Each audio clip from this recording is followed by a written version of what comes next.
بسم اللہ الرحمن الرحیم وبہ نستعین انہ خیر ناصر ومعین وصلی اللہ علی محمد وآلہ الطاہرین۔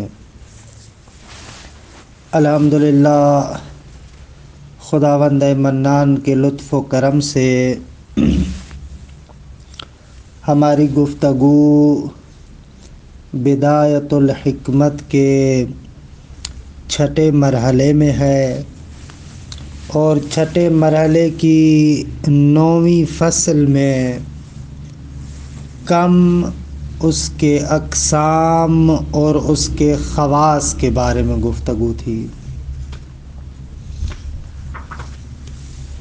کم کے بارے میں عرض ہوا کہ کم وہ عرض ہے جو بالذات قسمت وہمی کو قبول کرتی ہے۔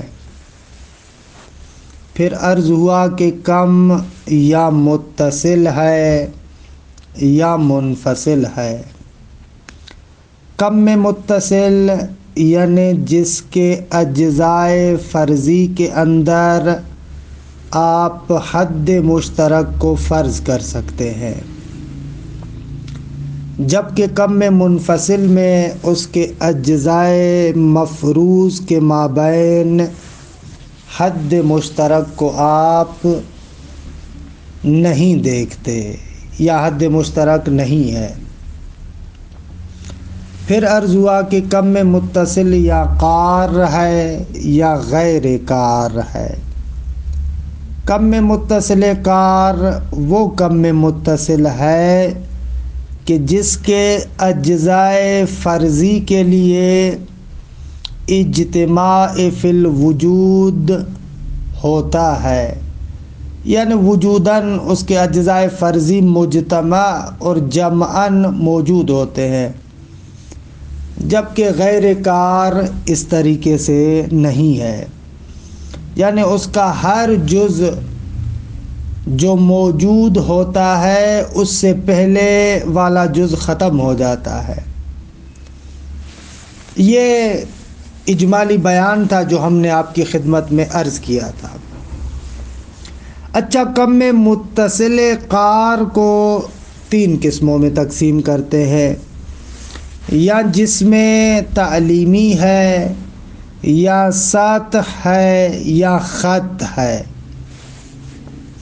جس میں تعلیمی کے بارے میں عرض کیا کہ یہ وہ کمیت ہے، یہ وہ کم ہے جو جسم طبیعی پر عارض ہوتی ہے، یعنی جو جسم طبیعی کے تینوں جہات ہے، طول و عرض و عمق، ان تینوں جہات پر یہ جسم تعلیمی عارض ہوتا ہے، یا ان تینوں جہات کے اندر سریان اور جریان رکھتا ہے۔ تمام جہات کو یہ شامل ہوتا ہے۔ دوسرے لفظوں میں آپ جسم تعلیمی اسی ایک خاص حجم کو کہتے ہیں۔ اچھا، سوال ہوا کہ جسم تعلیمی اور جسم طبیعی میں کیا فرق ہے؟ تو عرض کیا کہ جو جسم طبیعی ہے درست ہے کہ وہ 3 جہات میں امتداد رکھتا ہے، لیکن اس کا تعین تشخص جسم تعلیمی کے ذریعے سے ہوتا ہے۔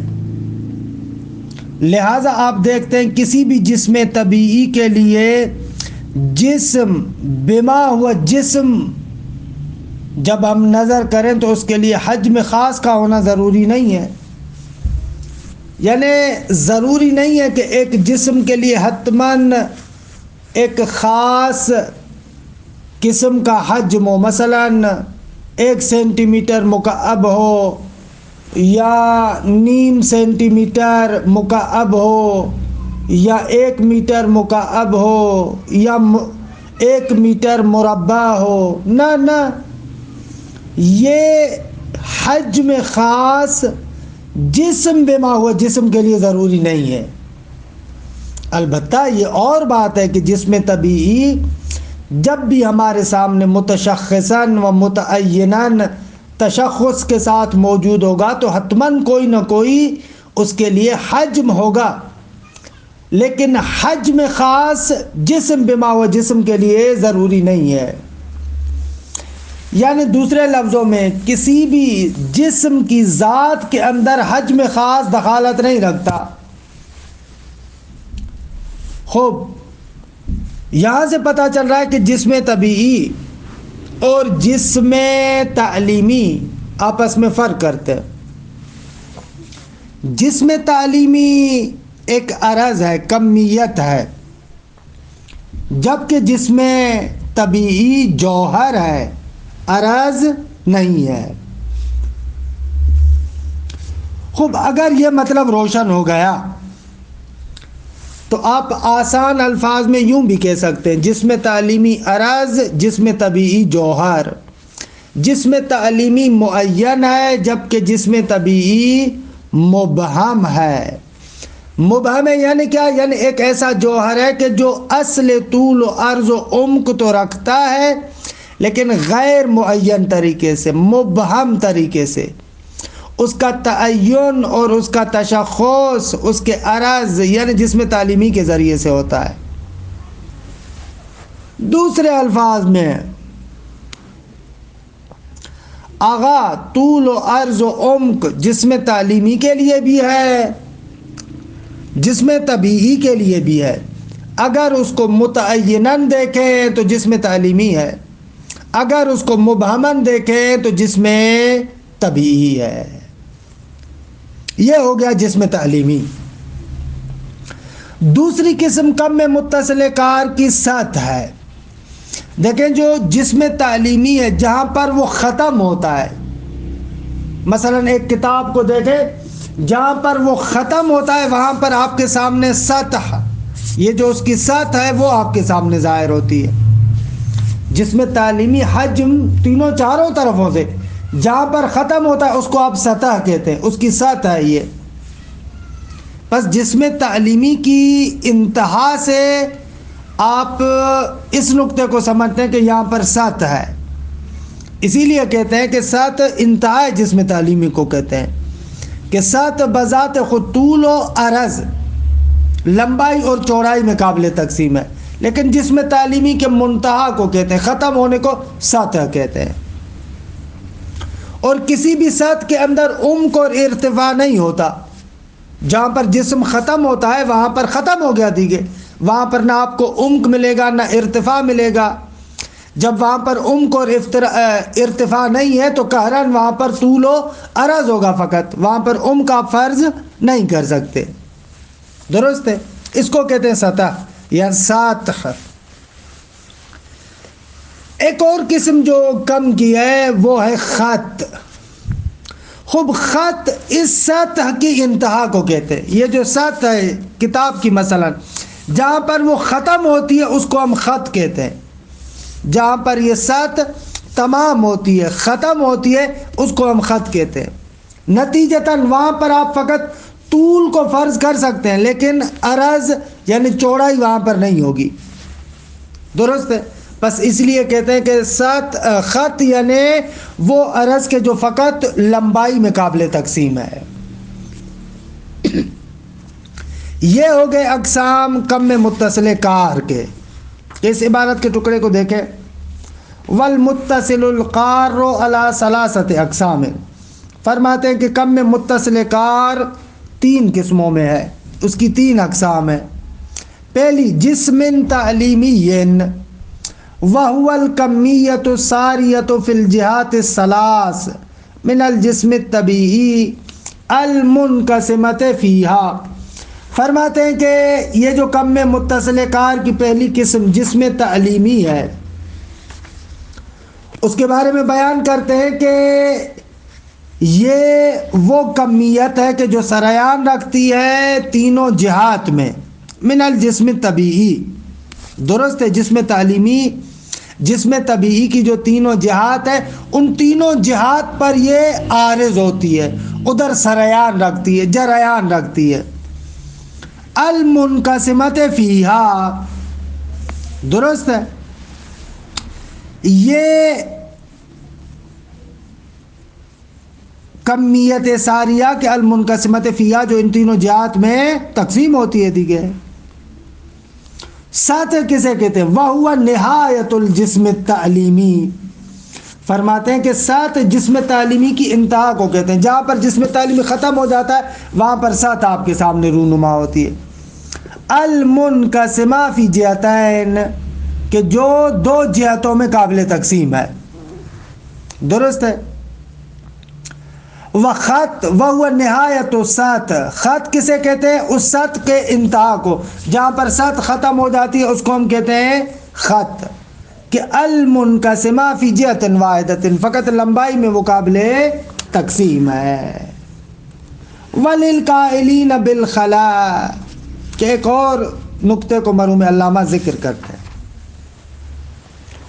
علامہ فرماتے ہیں کہ جو افراد خلا کے قائل ہے اور کہتے ہیں کہ خلا محال نہیں ہے، یہ بھی ایک طبیعیات قدیمہ میں بحث تھی خلا کے بارے میں۔ خلا کہتے تھے کہ وہ فضا کہ جو ہر طرح کے موجود شاغل سے خالی ہو۔ مثلا جیسے آپ گلاس دیکھتے ہیں، خوب گلاس کے اندر جو بیچ والا درمیانہ حصہ ہے، خوب بقول ان لوگوں کے یہاں پر کوئی جسم نہیں ہے۔ یہ جو گلاس کو آپ ایسے فرض کرتے ہیں نا، گلاس کے درمیان جہاں پر آپ پانی ڈالتے ہیں، جب اس میں پانی نہ ڈالیں وہ جو خالی ہوتا ہے، کہتے ہیں کہ یہ جو خالی ہے یہ کیا ہے؟ ہر قسم کے جسم سے کہ جس نے اس خالی فضا کو پر کیا ہو اس سے خالی ہے، اور اس کو ہم فضا کہتے ہیں، درست ہے۔ یہ جو فضائے خالی ہے اسی کو یہ لوگ کہتے تھے خلا، اور بقول ان کے یہ خلا ممکن ہے، یعنی اس عالم مادہ کے اندر ایک ایسی فضا کہ جس کے اندر کوئی جسم موجود نہ ہو، اس کو ہم کہتے ہیں خلا۔ خوب ان لوگوں کے بقول یہ لوگ کہتے ہیں کہ ایسے ہو سکتا ہے، خلا ممکن ہے، جبکہ ان کے مقابلے میں عموماً حکماء کا نظریہ یہ ہے کہ ناغا خلا اس معنی میں کہ ایک ایسی فضا ہو کہ جس کے اندر کوئی چیز موجود نہ ہو، یہ ناممکن ہے، نہیں ہو سکتا۔ حتیٰ یہ جو گلاس کے درمیان بھی آپ خالی جگہ دے رہے ہیں، بقول ان کے یہاں پر بھی ایک جسم موجود ہے، منتہا نامرئی ہے، آپ اس کو دیکھ نہیں پاتے۔ مثلا یہاں پر بھی ہوا موجود ہے لیکن آپ اس کو دیکھ نہیں پاتے، وگرنہ اس عالم مادہ کے اندر ایک ایسی فضا کہ جس کے اندر کوئی شاغل نہ ہو، یہ ناممکن ہے۔ کہ طبیعیات میں بہت لمبی چوڑی بحث کرتے تھے کہ میں اس بحث کی طرف زیادہ نہیں جاتا، صرف یہ جو حکماء اس کو محال قرار دیتے ہیں وہ اس وجہ سے کہ بھئی یہ جو آپ خالی فضا کہتے ہیں جس کو، خود وہ قابل تقسیم ہے یا نہیں ہے؟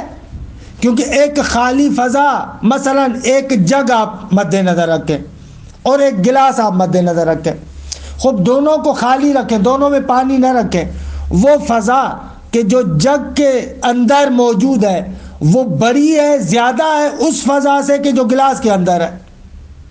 آپ اس فضا کو جو جگ کے اندر ہے اس فضا کو کہتے ہیں زیادہ ہے، بڑی ہے، زیادہ فضا ہے اس سے کہ جو گلاس کے اندر ہے۔ خوب اگر فرض یہ ہے کہ اس جگہ پر کوئی چیز نہیں ہے تو یہ بڑا یا چھوٹا ہونا اس کے ساتھ کون متصف ہو رہا ہے؟ اگر یہ معدوم محض ہے، کوئی چیز وہاں پر نہیں ہے، تو یہ بڑائی یا چھوٹائی آپ کس کے بارے میں کہہ رہے ہیں؟ بڑا ہونا، چھوٹا ہونا، خوب یہ عرض ہے، مقدار ہے، یہ کس پر طاری ہو رہی ہے؟ عرض تو موضوع کے بغیر نہیں ہو سکتی، حتماً وہاں پر کسی نہ کسی موضوع کو آپ فرض کرتے ہیں، حتماً کوئی نہ کوئی جسم وہاں پر موجود ہے، ولو ان کے وہ ہوا کی صورت میں کیوں نہ ہو، بس وہاں پر ہے۔ کہ یہ طبیعیات کے اندر گفتگو کرتے تھے، لہذا حکماء اس خلا کو کہتے تھے کہ خلا ناممکن ہے، خلا ممکن نہیں ہے۔ لیکن ان کے مقابلے میں بعض متکلمین یا بعض دوسرے افراد کہتے ہیں کہ ناغا خلا ممکن ہے، یہ لوگ جو کہتے ہیں کہ خلا ممکن ہے، وہ کہتے ہیں کہ ہمارے پاس کم میں متصل کار خارج میں موجود نہیں ہے، اس کے وجود میں شک ہے، مشکوک ہے۔ کیوں؟ اس لیے کہ جس کو بھی آپ کم میں متصل کار فرض کریں، مثلا خط ہے یا سط ہے جو ایک طرح کا امتداد ہے، درست؟ خود یہ بندہ کہتا ہے کہ بابا تم اس کو امتداد فرض کر رہے ہو، شاید اس امتداد کے درمیان کچھ خلا موجود ہو، درست ہے؟ کچھ خلا ہو جو تمہیں نظر نہیں آ رہی، اس کے اندر سوراخ ہو یا کچھ فرجے ہو، خلا ہو، اس طریقے سے ممکن ہے وہاں پر خلا ہو۔ آپ کہیں کہ چلے بھائی ایک چھوٹا سا ٹکڑا تو آپ امتداد کا فرض کریں گے نا، تو اس کا جواب دیتے ہیں کہ نہ، حتیٰ جتنا بھی چھوٹا سا آپ ٹکڑا فرض کریں، وہاں پر بھی یہ احتمال آ سکتا ہے کہ شاید میں اس کو امتداد سمجھ رہا ہوں، لیکن در حقیقت وہاں پر بھی خلا ہو، درمیان میں کچھ خلل اور فرج ہو۔ لہذا جو افراد خلا کو جائز قرار دیتے ہیں وہ کم میں متصل کار کے اندر تشکیک کرتے ہیں کہ جو بھی آپ امتداد فرض کر سکتے ہیں شاید اس کے درمیان خلل اور فرج ہو۔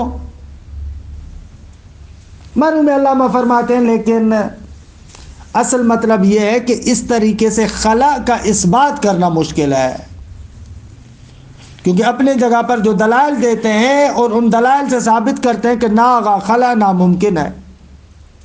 لہذا ایسی خلا کہ جو آپ کہیں کہ ایک ایسی موہوم فضا ہے کہ جہاں پر کوئی متمکن نہیں ہے، یہ اصلاً محال ہے، نتیجتاً ان کا شک بھی کسی کام کا نہیں۔ خوب عبارت کی اس سطر کو دیکھیں، وَلِلْقَائِلِينَ بِالْخَلَا، جو خلا کے قائل ہے، خلا یعنی کیا؟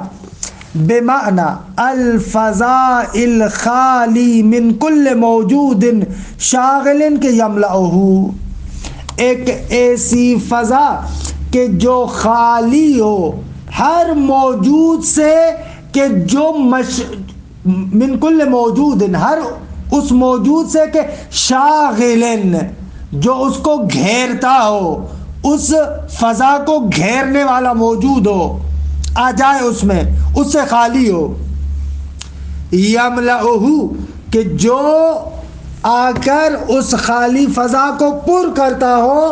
فرماتے ہیں کہ اس کو کہتے ہیں فضا، کہ مثال دی میں نے، جیسے گلاس کے درمیان والا حصہ۔ وَلِلْقَائِلِينَ بِالْخَلَا شَكٌّ فِي الْكَمِّ الْمُتَّصِلِ الْقَارِ، وہ تشکیک کرتے ہیں، شک کرتے ہیں کم میں متصل کار کے اندر، کیونکہ کہتے ہیں کہ بابا آپ چاہے خط ہو، چاہے سط ہو، چاہے جسم تعلیمی ہو، یہ جو آپ امتداد فرض کر سکتے ہیں شاید ان کے درمیان خلل اور فرج ہو، لہذا کم میں متصل کار ثابت نہیں ہوتی۔ لیکن شأن فی اثبات الخلا بہذا المعنی، علامہ کہتے ہیں کہ لیکن اس معنی میں خلا کا اثبات مشکل ہے۔ آپ آئیں اور پہلے مرحلے میں ثابت کر کے دکھائیں، اس معنی میں خلا ہے ہی نہیں، حتیٰ کہ جس کو آپ خالی سمجھتے ہیں در حقیقت وہاں پر بھی کوئی نہ کوئی جسم موجود ہوتا ہے، حد عقل وہاں پر ہوا موجود ہوتی ہے۔ تبھی تو آپ کہتے ہیں کہ یہ مثلا فضا بڑی ہے، وہ فضا کمتر ہے، یہ فضا کو بڑا ہونا چھوٹا ہونا، اس بڑے اور چھوٹے ہونے کے ساتھ اگر کوئی شے نہیں ہے، معدوم صرف ہے، تو کیسے متصف ہو رہی ہے؟ یہاں سے پتہ چل رہا ہے کہ وہ جگہ معدوم صرف نہیں ہے۔ خوب، یہاں سے بحث کا تیسرا حصہ شروع ہوتا ہے، خواص سے کم۔ کم کی تعریف کو بھی بیان کیا، اس کے اقسام کو بھی بیان کیا۔ مرحوم علامہ آتے ہیں اور کم کی خاصیتوں کو ذکر کرتے ہیں۔ 5 خاصیتیں کم کی ہے۔ سب سے اول خاصیت، پہلی خاصیت، آغا انواع کم کے اندر تضاد نہیں ہے۔ جیسے کہ ہم نے کہا تھا نا کہ جوہر جو مقول اول ہے اس کے اندر تضاد نہیں ہے، ایسے انواع کم کے اندر بھی تضاد نہیں ہے۔ کیوں؟ اس لیے کہ معمولاً جو ضدین ہیں، متضادین ہیں، ان کی تعریف یوں کرتے ہیں: امران وجودیان یتعاقبان علی موضوع واحد۔ اگر متضاد یا ضدین وہ دو امر وجودی ہیں جو ایک دوسرے کے پیچھے ایک موضوع پر عارض ہوتے ہیں، یہ عام نکتہ ہے۔ یتعاقبان علی موضوع واحد وبینہما غایۃ الخلاف، کہ فعلاً اس میں کام نہیں ہے۔ ضدین میں یہ ہے کہ یہ ایسے اوصاف ہیں جو ایک دوسرے کے پیچھے موضوع واحد پر عارض ہوتے ہیں۔ مثلا ایک ہی جسم سفید ہے، تھوڑی دیر کے بعد آپ اس کو کالا کر دیتے ہیں، اسی موضوع پر سفیدی بھی آتی ہے اور کالا پن بھی آتا ہے، سیاہی بھی آتی ہے۔ مرحوم علامہ فرماتے ہیں کہ کم کے انواع کے اندر تضاد نہیں ہے۔ کیوں؟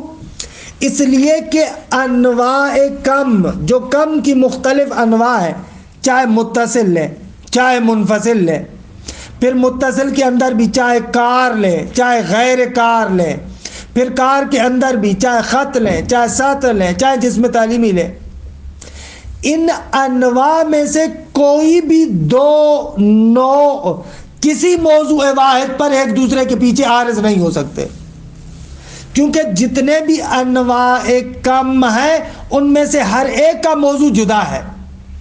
جو کم میں منفصل کا موضوع ہے وہ کبھی بھی کم میں متصل کا موضوع نہیں بن سکتا، جو کم میں متصل کار کا موضوع ہے وہ کبھی بھی کم میں متصل غیر کار کا موضوع نہیں بن سکتا، جو کم میں متصل کار میں جسم تعلیمی کا موضوع ہے وہ کبھی بھی سطح کا موضوع نہیں بن سکتا، جو سطح کا موضوع ہے وہ کبھی بھی خط کا موضوع نہیں بن سکتا۔ ان کے اندر مسئلہ یہ ہے کہ جتنی بھی انواع کم ہے وہ موضوع واحد پر عارض نہیں ہو سکتی۔ مثال آپ دیکھیں، بتائیں کم میں منفصل کا موضوع کیا ہے؟ مثلا دو جسم ہیں، جب آپ ان کو ایک دوسرے کے سائڈ پر رکھتے ہیں پھر آپ ان کو کہتے ہیں یہ دو ہے، درست ہے؟ اب یہاں پر موضوع اور معروض دو کیا ہے؟ کم میں منفصل جو دو ہے اس کا موضوع اور معروض کیا ہے؟ یہ جو دو جسم ایک دوسرے کے ساتھ ملے ہوئے، درست ہے؟ لیکن دو ہیں، دو چیزیں منفصل ہیں، جدا ہے، پراکندہ ہے، درست ہے؟ یہ موضوع کم میں منفصل ہے، یہ کبھی بھی کم میں متصل کا موضوع نہیں بن سکتے، کیونکہ کم میں منفصل میں انفصال ہے، پراکندگی ہے، لیکن کم میں متصل میں ایسے نہیں ہے، اس کے موضوع کے اندر پراکندگی نہیں ہوتی، وہ پراکندہ نہیں ہوتے، وہ متصل ہوتے ہیں۔ اچھا، لہذا کم میں متصل اور کم میں منفصل ایک ہی موضوع پر نہیں آ سکتے۔ آ جائیں کم میں متصل غیر کار کی طرف۔ خوب، کم میں متصل غیر کار کا موضوع کیا ہے؟ حرکت۔ حرکت کے اجزاء کبھی بھی ایک جگہ پر مجتمع فی الوجود نہیں ہو سکتے، ایک جو جائے گا دوسرا جائے گا، ایک جو جائے گا دوسرا جائے گا۔ لہذا جو زمان یعنی کم میں متصل غیر کار کا موضوع ہے حرکت، وہ کبھی بھی کم میں متصل کار کا موضوع نہیں بن سکتا۔ حرکت کبھی بھی معروض خط ہو، سط ہو، جسم تعلیمی واقع نہیں ہو سکتا۔ آ جائیں کم میں متصل کار کے اقسام کی طرف۔ جسم تعلیمی کا موضوع کیا ہے؟ خب جسم تعلیمی کا موضوع ہے جسم طبیعی۔ یہ جسم تعلیمی کا موضوع جسم طبیعی ہے، وہ کبھی بھی سطح کا موضوع نہیں بن سکتا، کیونکہ سطح منتہا الیہ جسم تعلیمی ہے، جہاں پر جسم تعلیمی ختم ہوتا ہے وہاں پر سطح شروع ہوتی ہے۔ خب پس سطح کا موضوع کیا ہو گیا؟ معروض کیا ہو گیا؟ جسم تعلیمی۔ جسم تعلیمی کا موضوع اور معروض کیا ہوا؟ جسم طبیعی۔ اگر خط کا موضوع کیا ہے؟ سطح، منتہا الیہ سطح۔ لہذا جتنے بھی انواع کم ہیں وہ موضوع واحد پر ایک دوسرے کے پیچھے عارض نہیں ہو سکتے، لہذا انواع کم کے اندر آپ کبھی بھی تضاد فرض نہیں کر سکتے۔ تتمتن یختص الکم بخواص، فرماتے ہیں کہ کم مخصوص چند خاصیتوں سے۔ خاصیت اول، انہ لا تضاد بین شیء من انواعہ، کم کے انواع میں سے کسی بھی شے کے درمیان یعنی ان انواع کے درمیان کسی بھی طرح کا تضاد نہیں ہے۔ بے بخشید اس طریقے سے ترجمہ کریں، انہ لا تضاد بین شیء من انواع، اس کے انواع میں سے کسی بھی نوع کے ساتھ تضاد نہیں ہے. کیوں؟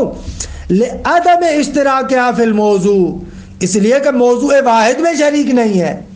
ضدین میں شرط یتعاقبان علی موضوع واحد، لعدم اشتراکها فی الموضوع، جبکہ والاشتراک فی الموضوع من شرط تضاد کے شرائط میں سے ہے کہ موضوع واحد پر ایک دوسرے کے پیچھے عارض ہوں. یہ خاصیت اول.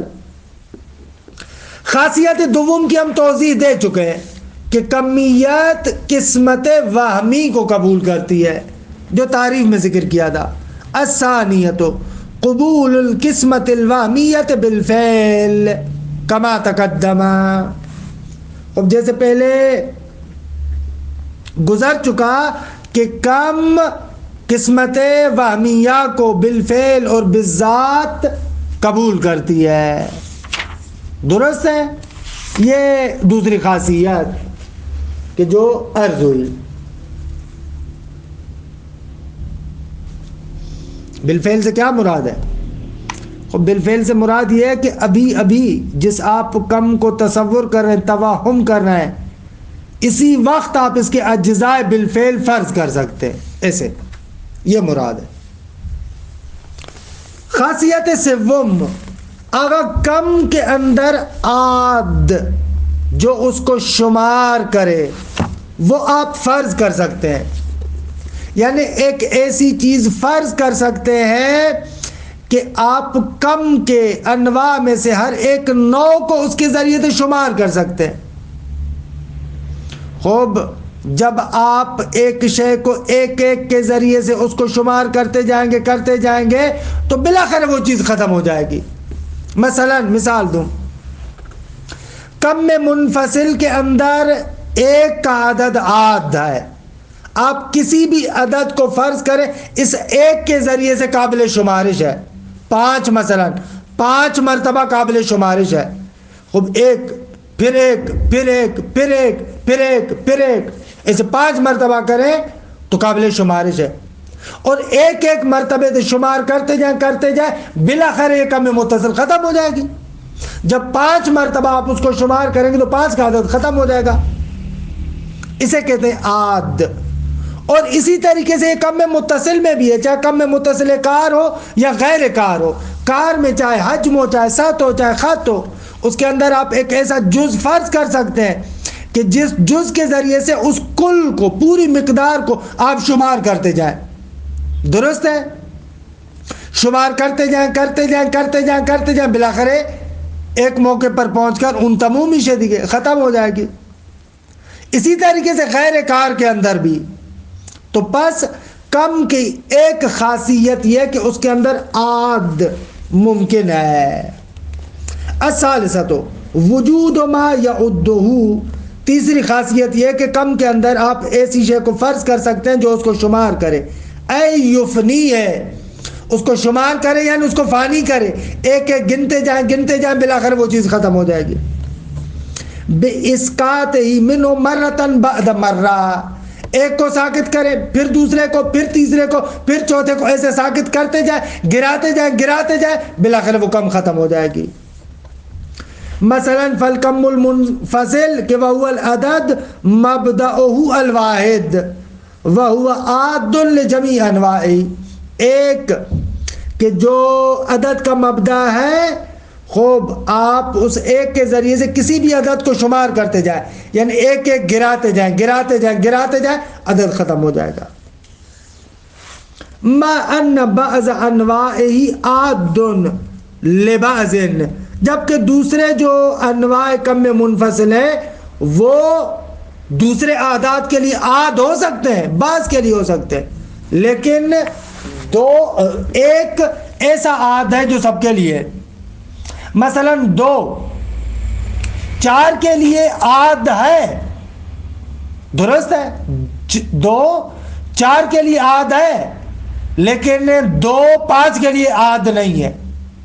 3 9 کے لیے عاد ہے، 3 10 کے لیے عاد نہیں ہے. لیکن ایک واحد وہ چیز ہے جو سب کے لیے عاد ہے. والکم المتصل منقسم ذو اجزاء، کم متصل تقسیم ہونے والی چیز ہے، صاحب اجزاء ہے.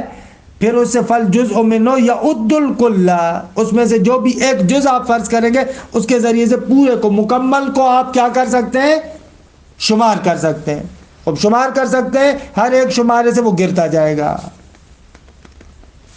چوتھی خاصیت، یہ جو مساوات اور لامساوات ہے، خب یہ بالذات کم کے ذریعے سے آپ کسی بھی چیز کو کہتے ہیں نا یہ مساوی ہے اس کے، یا یہ اس کے مساوی نہیں ہے، یہ مساوات اور لامساوات بالذات کم کی خاصیت ہے. کیونکہ ایک حجم دوسرے حجم کے یا مساوی ہوتا ہے یا مساوی نہیں ہوتا، یا سطح مساوی ہے یا مساوی نہیں ہے. بالذات کم ہے کہ جو اس مساوات اور لامساوات سے متصف ہوتی ہے. پھر اس کم کی تابعیت میں آپ اس کے موضوع اور معروض کو بھی کہتے ہیں کہ وہ بھی متصف ہوتا ہے مساوات اور لامساوات سے. الرابعۃ المساوات و لامساوات وہما خاصتان للکم، یہ مساوات اور عدم مساوات دونوں خاصیتیں کم کے لیے. وتعرضان غیرہ بعروضہ، مساوات اور عدم مساوات غیر کم پر عارض ہوتے ہیں لیکن کم کے توسط سے، کیونکہ وہ متکمم ہوگا تبھی آپ اس کے لیے کہہ سکتے مساوی ہے یا لامساوی ہے. اسی طریقے سے تناہی یا عدم تناہی، متناہی ہونا یا لامتناہی ہونا، خب یہ بھی اصل میں صفت خاصیت کم کی ہے. النہایت ولا نہایا، متناہی ہونا اور لامتناہی ہونا، خب یہ بھی دراصل کم کی خاصیت ہے. وَهُمَا كَسَابِقَتَيْهِمَا، یہ بھی مساوات اور لامساوات کی طرح ہے، ڈائریکٹ بالذات کم پر عارض ہوں گے، اور اگر کسی اور چیز کو آپ متناہی یا لامتناہی کہہ رہے ہیں تو اس کے کم کی وجہ سے، وگرنہ آپ اس کو متناہی اور لامتناہی نہیں کہہ سکتے. کہ الحمدللہ اس طریقے سے کم کے بعد سے ہم لوگ فارغ ہو گئے. وصلی اللہ علی محمد وآل بیتہ الطیبین الطاہرین.